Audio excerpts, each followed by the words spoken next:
اب یہ ویڈیو کسی غیر مسلم کو دکھا کر آپ اس سے پوچھیں کہ یہ سب کچھ کیا ہو رہا ہے تو یقیناً اس کا جواب ہوگا کہ یہ شاید کوئی ہندوؤں کا مندر ہے اور یہاں پر ان کے بھگوان کی آرتی اتارنے کے بعد برکت کے طور پر یہ دھواں بھگتوں کے منہ پر چھوڑا جا رہا ہے۔ مطلب آپ اندازہ لگائیں کہ کوئی ایک ایسا کام نہیں ہے جو کہ ان قبر پرستوں نے چھوڑ دیا ہو جو کہ انہیں ہندوؤں پر ان کی عادات سے الگ کرتا ہو۔ اور یہ منظر بھارتی ریاست گجرات کے اندر موجود سید علی میرا درگاہ کے ہیں، جسے مکمل طور پر ایک شرک کے اڈے کے اندر بدل دیا گیا ہے، اور آپ اسے کوئی درگاہ نہیں بلکہ باقاعدہ طور پر ایک مندر کہہ سکتے ہیں۔ آج کل تو ان لوگوں نے جادو اور روحانی علاج کے نام پر آن لائن لوٹنے کی سروس بھی شروع کر دی ہے۔ مطلب آپ لوگ آن لائن کہیں سے بھی پیسے بھجوائیں اور فون پر ہی جنات کو ڈرا دھمکا کر یہ آپ سے بھگا دیں گے، اور آپ یقین مانیں کہ ایسا ہو بھی جاتا ہے، کیونکہ ایسے شیطانی جنات جو کہ کسی شخص کے جسم پر قابض ہوں وہ اس طرح کی شرکی ایکٹیویٹیز کے بعد اکثر ان لوگوں کو چھوڑ بھی دیتے ہیں، اور اس کے پیچھے وجہ یہ ہوتی ہے تاکہ اس شخص کا ایمان مضبوط ہو جائے کہ اللہ نہیں بلکہ یہ درگاہ کے اندر موجود دفن شخص میری تمام مصیبتوں کو دور کر سکتا ہے، اور اس کے بعد نسل در نسل اس کو یوں ہی گمراہی کے اندر ڈال دیتا ہے۔ اللہ کے نیک بندے جو کہ اس کی عبادت سے غافل نہیں ہوتے، ان پر شیطانی جنات چاہ کر بھی حاوی نہیں ہو سکتے، لیکن دوسری طرف اس طرح کی درگاہ جیسے شرک کے اڈے تو ان کے رہنے کا سب سے بہترین ٹھکانہ ہوا کرتے ہیں۔ اب ان ویڈیوز کے اندر آپ کو صرف دو طرح کے لوگ نظر آئیں گے جو کہ غریب ہیں اور ان پڑھ بھی ہیں، اور ان لوگوں کی اسی جہالت اور توہم پرستی کا فائدہ اٹھا کر یہ لوگ شرک کے اڈوں پر لاکھوں کروڑوں کی کمائی کرتے ہیں جن کا دین اسلام سے کوئی تعلق نہیں، الٹا یہ تو اسلام کی بدنامی ہے۔ ان لوگوں میں سے شاید ہی کوئی شخص ایسا ہو جس نے زندگی کے اندر کبھی قرآن کھول کر پڑھا ہو یا پھر اسے کلمہ یا نماز بھی پوری آتی ہو۔ وہ اسلام جو کہ انہی توہم پرستیوں، شرک اور کفر سے انسان کو آزاد کرنے آیا تھا، آج اسی اسلام کو بت پرستی کے اندر بدلا جا رہا ہے۔ بس فرق یہ ہے کہ بھگوان کی جگہ پر ایک ایسے انسان کی قبر سے اس کو بدل دیا گیا ہے جو کہ ساری زندگی اس گمراہی سے نکالنے کے لیے ان انسانوں کو تبلیغ کرتا رہا، لیکن آخر میں اسی کو بزنس بنا دیا گیا۔ اب ذرا یہ منظر دیکھیں جس کے اندر ملتان کے دربار شاہ رکن عالم پر یہ لوگ اپنے سر اور داڑھی کو اس لیے رگڑ رہے ہیں تاکہ ان کے بال آ جائیں۔ پتہ نہیں یہ دیوار کون سا ہیئر ٹرانسپلانٹ کرتی ہے۔ ملتان قلعے پر حضرت شاہ رکن عالم دین سرکار کے مزار پر جہاں پر لوگ سر رگڑتے ہیں، داڑھی رگڑتے ہیں اور ان کے بال آ جاتے ہیں، جب یہاں سے رگڑا تو اللہ تعالیٰ نے اپنے ولی کی کرامت کے صدقے یہاں پر مجھے داڑھی بھی عطا فرمائی ہے۔ اب ذرا کمپیریزن کریں کہ ان لوگوں کو ایک پتھر کی دیوار سے امید ہے کہ یہ ان کی تمام مشکلیں آسان کر سکتی ہے، کوئی بھی پریشانیاں دور کر سکتی ہے، اور ہندوؤں کو پتھر کے مجسموں سے۔ اس قدر جہالت اور توہم پرستی پر صرف یہاں پر جانے والے لوگوں پر افسوس نہیں ہے بلکہ اس جہالت کو بڑھاوا دینے والے میڈیا کے لیے بھی شرم کا مقام ہے، خاص طور پر اس سوشل میڈیا چینل کو جب کچھ نہ مل رہا ہو تو اسی طرح کی بے تکی ویڈیوز کو بنا کر یہ ویورشپ حاصل کرنے کی کوشش کرتا ہے تاکہ زیادہ سے زیادہ کمائی ہو سکے، بنا اس چیز کی پرواہ کیے کہ اس گمراہی اور شرک کو یہ ایکسپوز کرنے کی بجائے مزید پھیلا رہا ہے۔ اب آپ دیکھیں کہ اس قدر گندی دیوار سے بال تو چہرے پر نہیں آئیں گے لیکن سکن انفیکشن ضرور ہوگا۔ اور اب ان لوگوں کی ایک اور ویڈیو دیکھیں جس کے اندر وہ ایک دربار کا ذکر کر رہے ہیں جہاں پر کنوارے لوگ جا کر اگر مالا چڑھاتے ہیں تو اس شخص کی شادی ہو جاتی ہے۔ پاکستان میں موجود ایک ایسا دربار جہاں پر جن لوگوں کی شادی نہیں ہو رہی وہ آ کر اس دربار پر مالا چڑھائیں اور کچھ ہی دن بعد ان کی شادی ہو جاتی ہے۔ بالکل ہندوؤں کے عقیدے کی طرح، کیونکہ وہ لوگ بھی یہ مانتے ہیں کہ اگر کوئی خاص کام کروانا ہے تو اس بھگوان کے مندر کے اندر جا کر ماتھا ٹیک کر چڑھاوے چڑھا کر ہمارا کوئی کام جو رکا ہوا ہے بہت ہی جلدی ہو سکتا ہے۔ ان لوگوں میں اور پڑھے لکھے جاہلوں کے اندر کیا فرق باقی رہ گیا؟ اللہ اور اس کے رسول کے حکم کے خلاف جا کر بنائے گئے درباروں میں سے اسی طرح کی جہالت اور گمراہیاں معاشرے کے اندر پھیلیں گی جن کا کبھی آپ نے کوئی تصور بھی نہیں کیا ہوگا۔ مثال کے طور پر اس ویڈیو کے اندر دیکھیں کہ قبروں کو دھونے کا پانی بھی شفا کے طور پر بکنے لگا ہے۔ کیا ہے یہ بابا کے غسل کا پانی ہے سرکار کا۔ غسل کا پانی ہے؟ اچھا اچھا، نہیں یہ ہر جمعرات اتوار کو نہیں درگاہ میں دھلائی صفائی ہوتی ہے وہ اس کا پانی رکھا ہے انہوں نے۔ نہیں اس کا نہیں، اور کون سا ہے؟ یہ سرکار کے مزار کے غسل کا۔ ہاں مزار کا غسل کا ہے نا، جو مزار اندر جو روزہ بنا ہوا ہے، قبر بنی ہے، اس کی دھلائی ہوتی ہوگی، اس کا پانی ہے یہ؟ اچھا نہیں میں پیوں گا نہیں، میں ہم ویسے پوچھ رہے تھے۔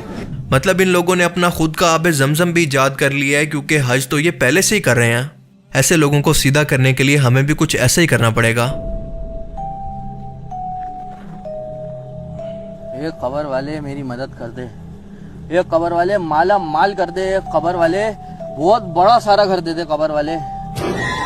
ڈر لگا تو اللہ یاد آیا نا بے، اگر میں تجھے کچھ دے پا رہا ہوتا تو خود 6 بائی 2 کی قبر میں کیوں ہوتا؟ جا کے اللہ سے مانگ۔ اب ذرا یہ چیک کریں کہ یہ ملتان شہر کے اندر ہونے والی ایک محفل میلاد ہے جس کے اندر ایک عورت سٹیج پر کھڑی ہو کر بنا پردے کے غیر محرم مردوں کے سامنے نعت تو بالکل نہیں بلکہ مجھے شرابی بنا دیا کوئی گانا گا رہی ہے۔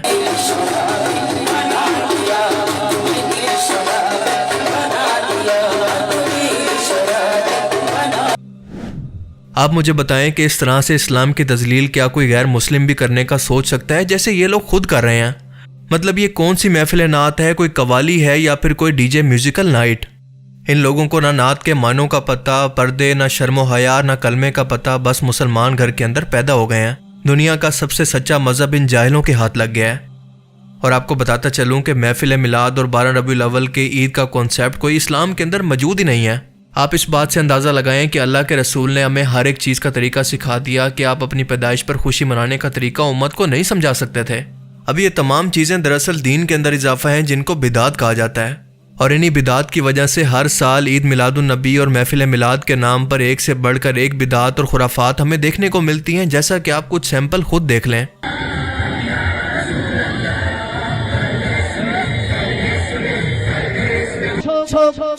ریل چلی ہے امت کی، اہل سنت کی۔ اور جب ان لوگوں سے کہا جاتا ہے کہ جو کتاب اللہ نے نازل فرمائی ہے اس کی طرف اور پیغمبر کی طرف رجوع کرو، تو کہتے ہیں کہ جس طریق پر ہم نے اپنے باپ دادا کو پایا ہے وہی ہمیں کافی ہے۔ بریلوی حضرات ہیں، دیوبندی اہل حدیث ہیں، شیعہ سب جانتے ہیں کہ 604 ہجری تک دنیا میں میلاد النبی کے نام پر کچھ نہیں ہوتا تھا، کہیں نہ کوئی محفل ہوتی تھی، نہ کوئی دن مناتا تھا، نہ کسی کو یہ پتا تھا۔ 604 ہجری میں الملک المظفر شاہ اربل عراق کا حکمران تھا، اس نے دیکھا کہ ادھر عیسائی فوجیں بیٹھی ہیں، مقابلہ شروع تھا۔ کرسمس ڈے آیا، انہوں نے دسمبر میں حضرت عیسیٰ علیہ السلام کا دن منایا، عید میلاد المسیح۔ اس نے کہا اپنے نبی کا منا رہے ہیں، تم بھی مناؤ۔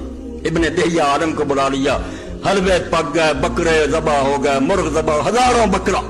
اب لوگوں نے کھایا، ناچنے والے ناچے بھی، اس میں بھی خود بادشاہ بھی ناچا، رقص کیا اس نے، اور بعد میں اس کو ابن دہیہ کو خلعت دیا، پیسے دیے، چل پڑا۔ آگے سے آگے بڑھتے جلوس شروع ہو گئے۔ تو حکمران ہوتے ہیں لوگوں کو بیوقوف بنانے والے، کہ کچھ ایسی رسمیں کرتے رہو کہ خوش رہیں، کہ یار ان سے زیادہ محب رسول کون؟ اصل دین کا نام نہ لے لو، حدود اللہ کو ختم کرو، نافذ نہ ہونے دو۔ جس نبی نے ہمیں چپل پہننے کا طریقہ بتایا ہو، جس نبی نے ہمیں بالوں میں کنگھی کرنے کا طریقہ بتایا ہو، جس نبی نے ہمیں کپڑے پہننے کا طریقہ بتایا ہو، جس نبی نے ہمیں سونے کا طریقہ بتایا ہو، ارے جس نبی نے ہمیں بیت الخلاء میں جانے اور آنے کا طریقہ بتایا ہو، اس نے اپنے نام پر خوشی منانے کا طریقہ لوگوں کو نہیں بتایا؟ کیا نبی ہمیں اپنے پیدائش کے دن پر خوشی منانے کا طریقہ بتانا بھول گئے تھے؟ نعوذ باللہ۔ ہر آنے والا سال پچھلے سال کو شرمندہ کرتا ہے، ہر آنے والا سال خرافات میں اضافہ کرتا ہے۔ میں نے اپنی ان گنہگار آنکھوں سے دیکھا کہ نبی صلی اللہ علیہ وسلم کے نام پر ڈی جے بج رہا تھا، اس میں گانے چل رہے تھے اور اس کے سامنے ڈانس ہو رہا تھا، اور یہ نبی کے نام پر ہو رہا تھا۔ یہ نبی کی محبت ہے؟ یہ نبی کے ساتھ عشق ہے؟ کون سی دنیا میں ہم ہیں؟ کس نبی کا کلمہ پڑھتے ہیں؟ کیا مسلمانوں کے کرنے کے کام ہے؟ نہیں میرے بھائی، ہمارے دل بگڑ چکے ہیں۔ جی، عید میلاد منانا اسلام میں اضافہ ہے، مسئلہ ہے خوشی منانا۔ یہ کوئی اللہ کے رسول کا حکم ہے؟ یہ کوئی قرآن اور حدیث کی روشنی میں ثابت نہیں، عید میلاد النبی بنانا، اور ہمیں بنانے کی ضرورت نہیں ہے۔ اور اب ذرا اس بزرگ کو دیکھیں کہ اس عمر کے اندر اس نے اپنی اگلی نسلوں کی اصلاح کرنی تھی، لیکن اس عمر کے اندر یہ بندہ پیر صاحب کی چپل کو چاٹ کر ایکسٹرا انرجی حاصل کرنے کی کوشش کر رہا ہے۔ پیر صاحب اپنی چپل ان کے منہ پر لگا کر، ان کو چٹوا کر ان لوگوں کو شفا ٹرانسفر کر رہے ہیں، اور یہ کام کرتے ہوئے ان بے شرموں کو اپنی تذلیل تک محسوس نہیں ہوتی۔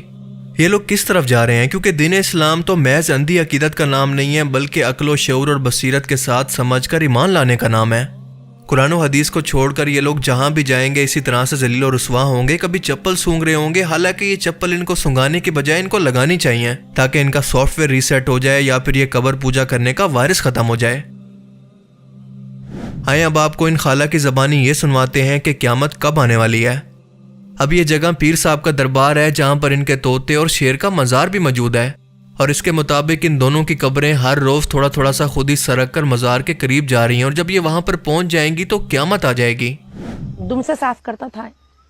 تو یہ ہے شیر کی مزار، سرکار کے پاس حاضری دینے یہ شیر آتا تھا، اور یہ شیر کی مزار ہے۔ اور ہر صبح فجر میں، مغرب میں